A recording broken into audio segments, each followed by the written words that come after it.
As more games are added to a series, the series will start to change in various ways. From graphics to glitches to the engine of the game series change for every new installment. The Pikmin series is one that has had quite a dramatic change recently between its last two installments. Obviously, I'm going to be comparing those two games, but first, let's have a history lesson. The very first Pikmin game was released in 2001 as a very simple game. It had 30 ship parts, 1 captain, 3 types of Pikmin, and some hidden glitches, some of which kinda sucked. It was a relatively short game and small game, but it was still pretty good. Pikmin 2, however, took what Pikmin 1 brought and hit it out of the park, even if they didn't really fix all the glitches that permeated the game.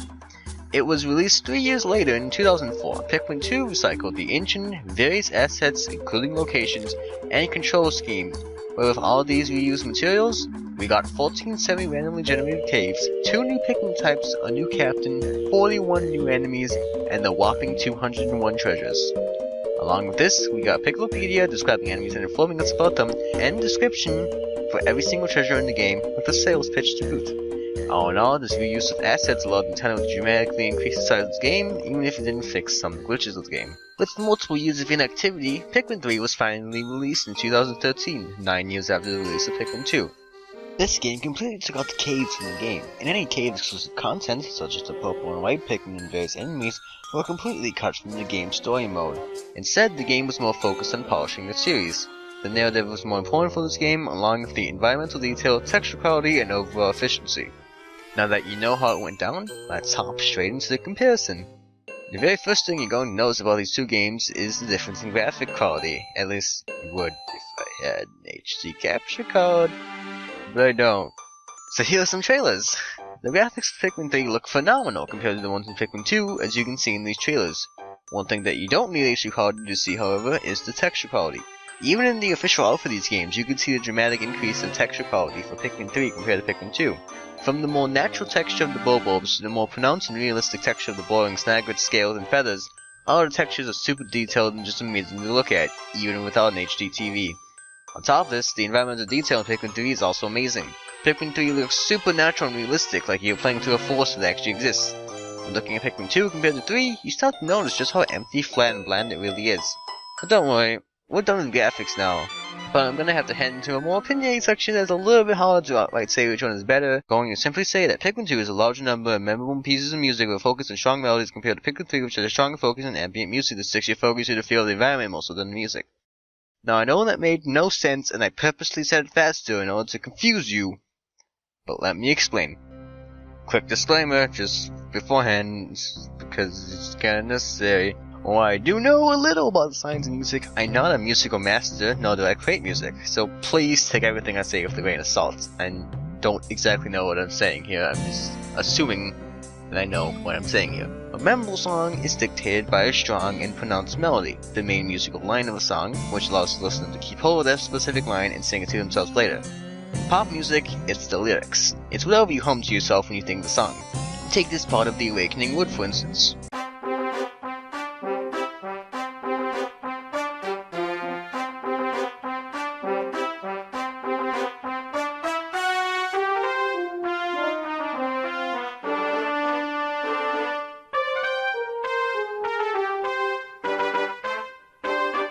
The melody is obvious, it's the trumpet, and I'm certain that when you think of this part of the song, you think of the trumpet line.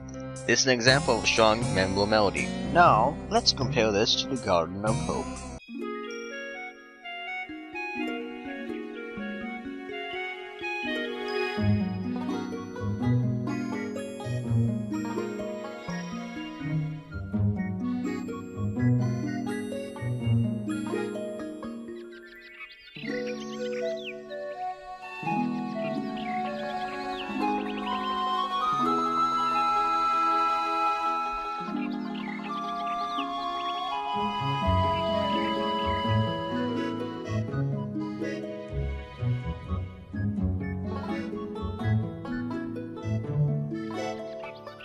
While this song still has a melody and it really isn't that hidden, I still bet you that it would be easier to remember the song The Awakening Wood than The Garden of Hope. The music for Pikmin 3 is a lot more atmospheric and ambient than the music for Pikmin 2.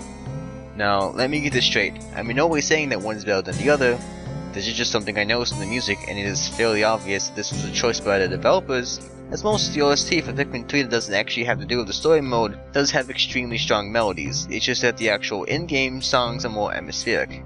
Now, again, don't get me wrong, Pikmin 2 had its ambient themes too, mainly in the Valley of Repose, because ambient music is common for winter/desolation themes, and almost all the cave themes except for a few exceptions. And Pikmin 3 did have music with strong melodies, my personal favorite being the Twilight River. All I'm saying is that when it comes down to it, Pikmin 2 had the focus on stronger melodies, mostly, while Pikmin 3 had the focus on ambience and atmosphere, and you should pick your preference. Moving on from music, let's start to dabble into the B-Stads gameplay differences. Seriously, there's actually a good deal of differences in the design of both games. Starting off, let's look at the HUD.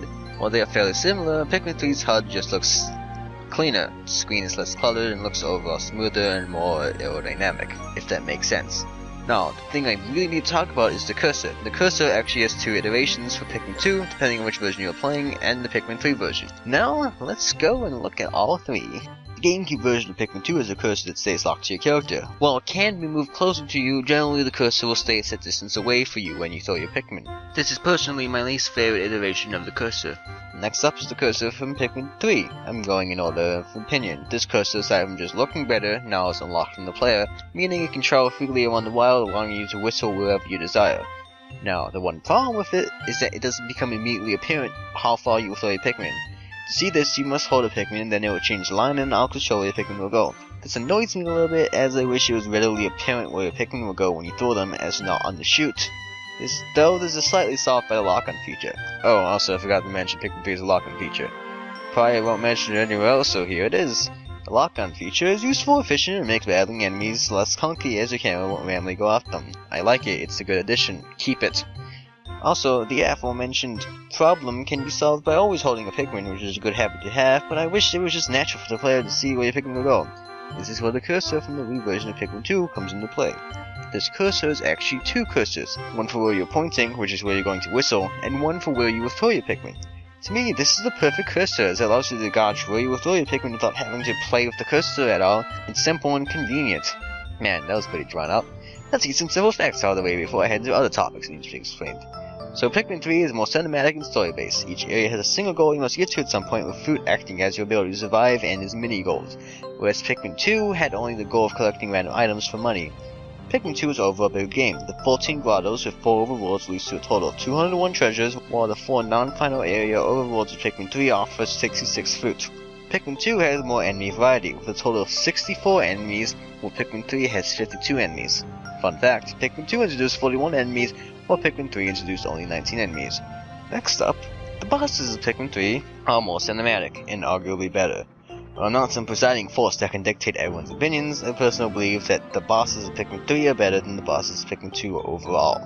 Now don't get me wrong, the Man-at Legs and Water Wraiths were pretty good thought out bosses, even if it did cause nightmares. But overall, Pikmin 2 had a lot of repeats and some truly idiotic bosses. On top of this, they were almost all simple, whether it was simple patterns or the lack of variety in attack. The bosses in Pikmin 3 just feel fresher and more thought out, even if they continue with some simplicities.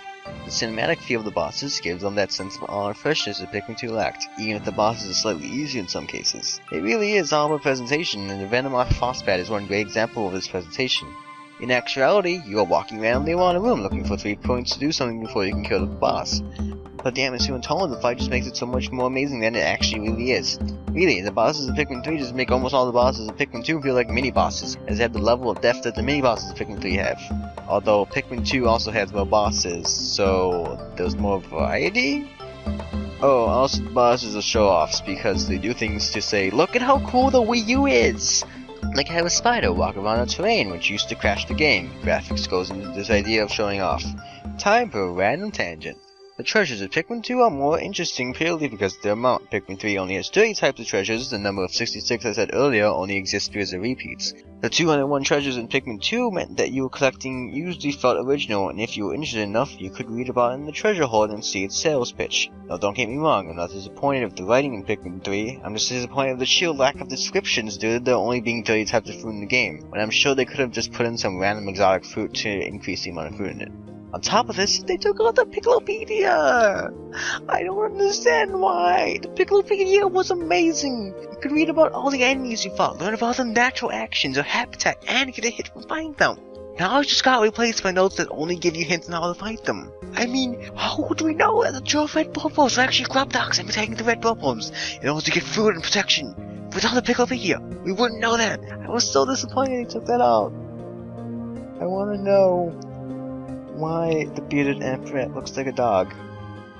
But we can't know that without a Picklepedia. Anyway, moving on. Now it's time to attack the beast that is different in game, feel, polish, and depth.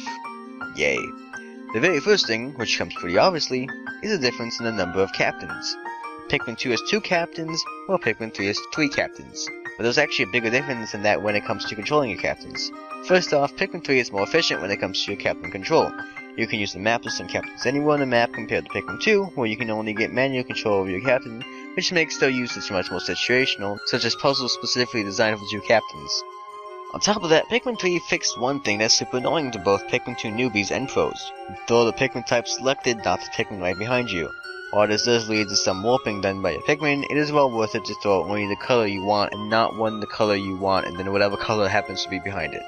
Also, Pikmin 3 lets you throw captains, which makes for more puzzles, efficiency, and possibly secrets breaking if you know what you're doing. Also, you can dodge roll with an upgrade, which is used for both secrets breaking and battling. So obviously Pikmin 3 just feels better to multitask and do the harder controls work. Yet that has come with one problem: efficiency in Pikmin death.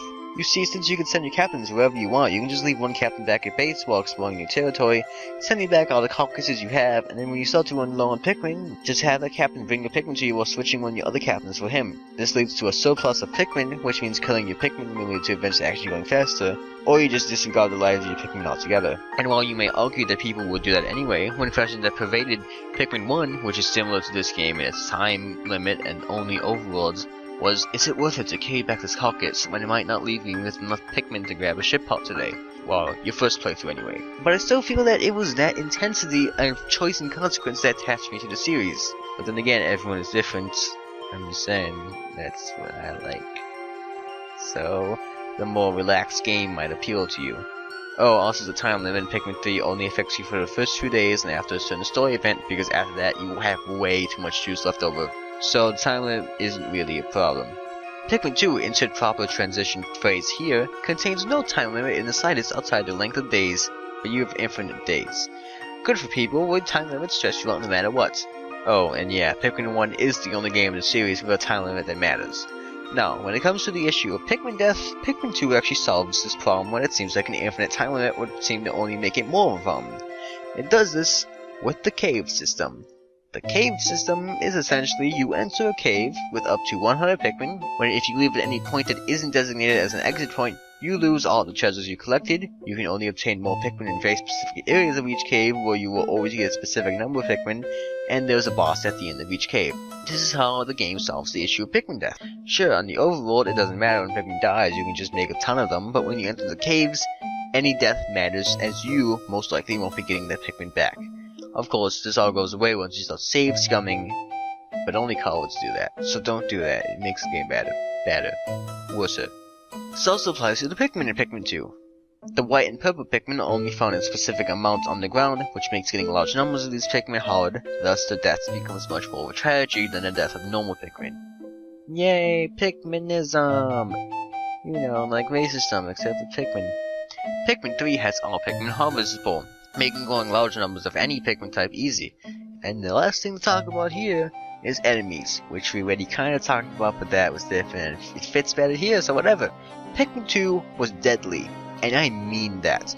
Any person who played Pikmin 2 could probably tell you horror stories about the first time playing the game. From volatile Dravols, to rockfalls, to Gotling Goinks, to the new and improved Spotty Bull Bears, and that's not even mentioning the bosses.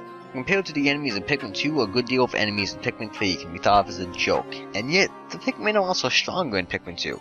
Now, I don't mean stronger overall, I mean that purple Pikmin were overpowered, and it was always nice to get some free damage because one of your white Pikmin was eaten. Aside from this, you also had the punch of the captains to deal with enemies that you didn't want to send your Pikmin to fight. So the changes in Pikmin can also reflect the changes in enemies from Pikmin 2 to 3. Both Pikmin and enemies got weaker, but so did captains. It's just your opinion which got nerfed more and how important that really is. Oh, and just one last thing before we finish. Pikmin 3 has a better 2-player versus mode, hands down, no debate at all. That is a fact. Oh, and the challenge mode for Pikmin 2 is best described as either a game where you don't let any Pikmin die ever, or you go for a high score, depending on your preference. And while the challenge mode in Pikmin 3 is do this efficient, get points here, you stack up at the competition against everyone else lanes in it, oh my gosh. Yeah, okay. Now, after all that, what really was the point of this video? Well, a few things. For one, I wanted to show you just how different these games are, even though they appear like they should be incredibly similar. I mean, they're right next to each other in the series, and yet I managed to write 7 pages about just how different they actually are. They really are quite different. And I also wanted to show just how much was taken away and added at the same time, and really a lot that can be attributed to the level of polish out of the game.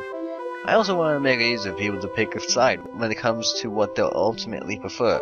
There are both benefits and drawbacks to changes of Pikmin 2 to 3, and people should notice what they are, and choose which ones they like better. But I have my own preference. That preference is that I want Pikmin 4 to be a baby of Pikmin 2 and 3.